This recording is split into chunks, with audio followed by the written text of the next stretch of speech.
I was delighted when I first met Mary McAteer at a CARN meeting. That's the Collaborative Action Research Network a few years ago. And I was impressed with how she explained theory and research and linked them to practice.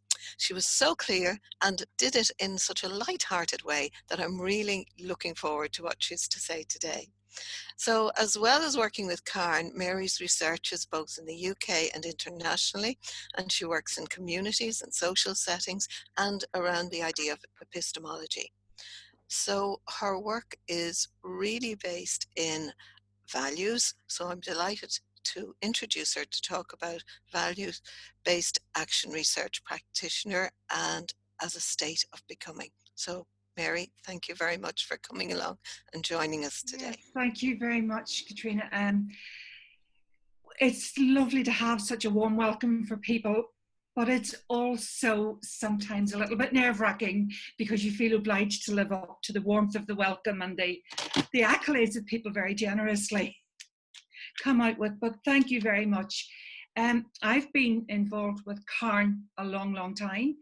And it was through CARN that I came to know about NEARI as well. I'm actually hoping to have much more connection with NEARI in the coming years as I progressively, I think, relocate myself back to my roots in Donegal. I heard Therese's accent. It was lovely to hear slightly more West Donegal accent, I think, than mine's, probably tempered by Derry. But lovely, lovely really to be here today. And before I actually start this, I think it's quite nice if I can tell you just something a little bit personal as well about myself so that you can see where I'm coming from and how today's talk perhaps has come about. So I'm just going to start sharing my screen here. Bear with me 1 second. Okay. It's one of these things when you agree to something, it always seems easier at the time than it is when you begin to prepare it. But one thing I did when I started preparing the work for this was take some time to personally reflect on who I am, where I've come from, and what has shaped me into the person that I am. And one of the things I've noticed this morning as we've just done the introductions is how many of you I recognize from Twitter and didn't know faces for. And again, Twitter has shaped me. It's become quite a force for connection in the world. And I think it can be potentially a very useful place for us to meet and share our thinking. So I'll start with a little bit about myself. Professionally, I'm a physics teacher by background, many, many years ago. And I spent 21 years in classrooms teaching physics in secondary schools. And then I had a little break and I became a primary science and technology advisor at the time when the curriculum was changing to incorporate science and all things technology into the primary curriculum, and teachers were looking for some support with that. During those years, I became inducted into action research through, first of all, my master's and then my PhD, both of which were conducted through action research. And my supervisor introduced me to CARN as a way in which I would gain critical friendship to help me trouble and think through the issues that I was facing as I researched my practice. And he did many wonderful things for me as a supervisor, and that's right up there at the top with him. He was absolutely incredibly insightful to introduce me to CARN and such a rich community to share with. After I finished my PhD, I actually began part-time working for Ulster University. It's had a couple of incarnations as University of Ulster, New University of Ulster, Ulster University, I think is now the correct title.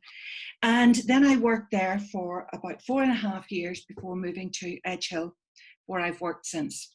And in both of those places, my work has been primarily supporting teachers or other educationals undertaking their own research, whether action research or various other forms of practitioner-based research. I have supervised PhD students and master's students throughout that time, and I've also been really fortunate to be involved in international collaborations with aspects of action research as well. Tiny little bit of more personal background, because this has really shaped who I currently am at the moment and what I've hopefully have brought to this morning's work. I have, for the past 3 or 4 years, had some very difficult personal circumstances, which I don't mind admitting to. And each New Year's Eve, I've sat down and thought, please let this coming year be the year where things start to improve. And each year they got somewhat worse, culminating in a year that I could never really have anticipated. The year from hell. Her Majesty had her Annus Horribilis. I had kind of a major run of them for a while. Just when I thought then that 2020 might bring something, it did. It brought COVID and all of these things. But it also brought me, in some cases, quite a lot of solitude, because I live alone at the moment. And with that, the time really to reflect on my personal values and my professional values. And I think maybe a lot of people have found that it has been quite a reflective time for them. So some of this is what I will bring, I hope, today into this talk. And I'm very conscious there's a lot written out there about ethics, which are very often values-based. And I think the NEARIMeet statement is a real example of a very strongly values-based statement of ethics. And as you know, a researcher in an educational institution would become very familiar with the ethics principles and the, for us in the United Kingdom, it's the British Educational Research Association ethics statements tend to be our gold standard. But all of them tend to be underpinned, like Cairn as well is, with what we in Cairn very often informally call the spirit of Cairn, or the way in which we live out our values. And that's something I think that those of you who are familiar with living theory really see that that is kind of where you test how you live out your values and how you theorize your practice. So basically, what I'm saying here is 2020 vision, and that's slightly a pun on the year that's in it, but 2020 vision, my dear departed father-in-law used to say, the only perfect sight was hindsight. And I look back and I think when I agreed to this, I didn't really realize the enormity of the impact it would have on me and what it would put me through as I tended to prepare for this. Okay, so I'm not going to come at this from the point of view of ethics statements or, you know, formal statements of values. I'm going to come at this more from hopefully being in a space that's shared with people who are willing to think and trouble through the questions that arise perhaps for all of us. And looking at some of the language that we use, I think when we talk about values-based research, it struck me, do we say that because there is also kind of an implicit value-neutral research somewhere out there? And also because we claim that this is a good thing, you know, the motherhood and the apple pie sort of thing. Good research is values-based research. So I began to think about that a little bit in terms of, well, what would value-neutral research look like? So this is slightly a roundabout way I'm going to come at things, if that's okay. I hope it is. And in many ways, and especially coming from my background, I've come across so many cases where value-neutral research is a taken for granted description of scientific research, particularly the physical sciences and the mathematical sciences, where it is presumed that there's a lot of objectivity, where there's detachment from the work that's being observed, and you don't bring your values to it. This was something that actually came to me through my PhD thinking as well. And I found it quite difficult to align myself because my work was about science education and I was researching actually physics education in girls. And I was coming across quite a lot about almost the two cultures of action research type approaches and scientific research. And where we had the rigor, and it's an old argument, but it keeps coming back again, where we had the rigor and the thoroughness of scientific research. We, had a slightly more woolly version of things, which we somehow overgenerously described as research when we talked about action research. And I think that for action researchers, that is an old argument, and we've rehearsed it and been through it many times, but there is still, in my view, a societal view of research as being the thing that generates numbers and definitive answers and certainty, rather than ambiguity, rather than negotiation and so on.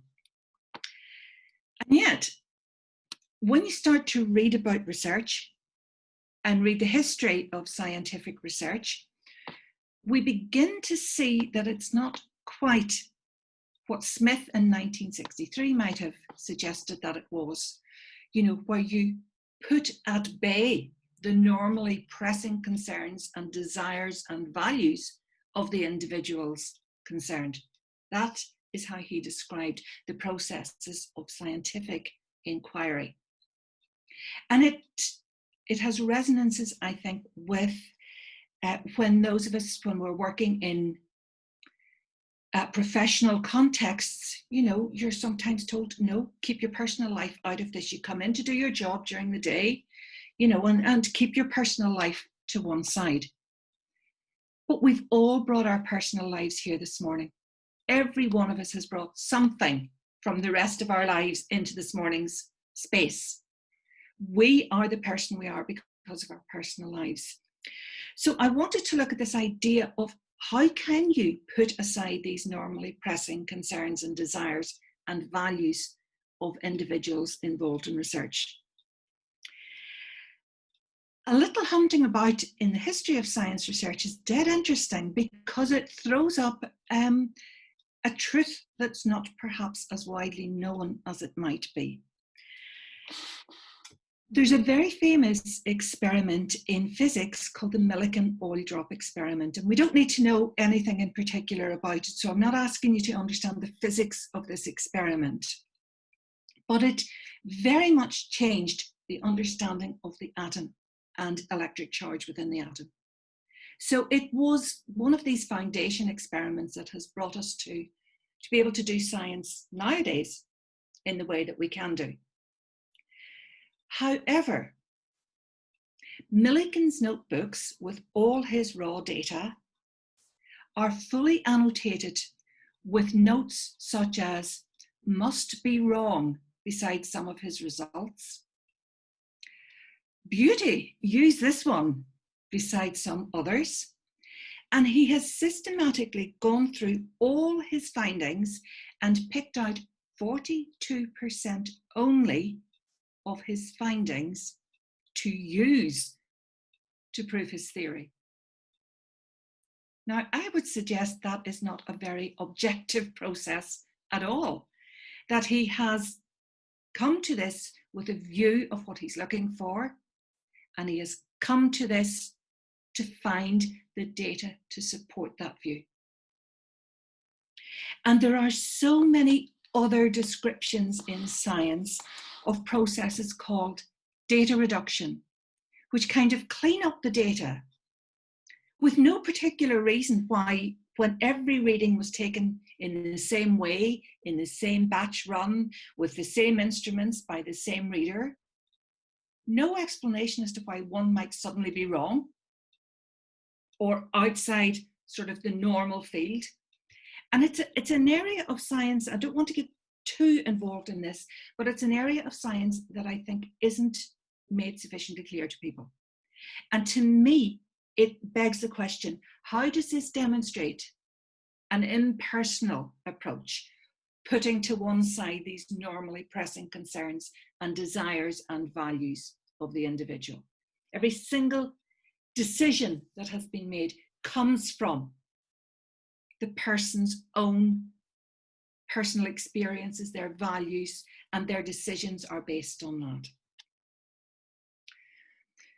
However, when we start sort of looking around more recently, science is starting to catch up with itself and starting, I think, to be a little bit more truthful to itself. Here is another statement about science, which is just right out there saying science is based, or scientific research is based on values. Completely right out there. And I think that's a brave statement, and it's a powerful statement. And actually, apart from the one about objectivity, which I don't actually believe exists epistemologically, I don't think most of us could have any real gripe in looking at these as values that we could subscribe to in our own research.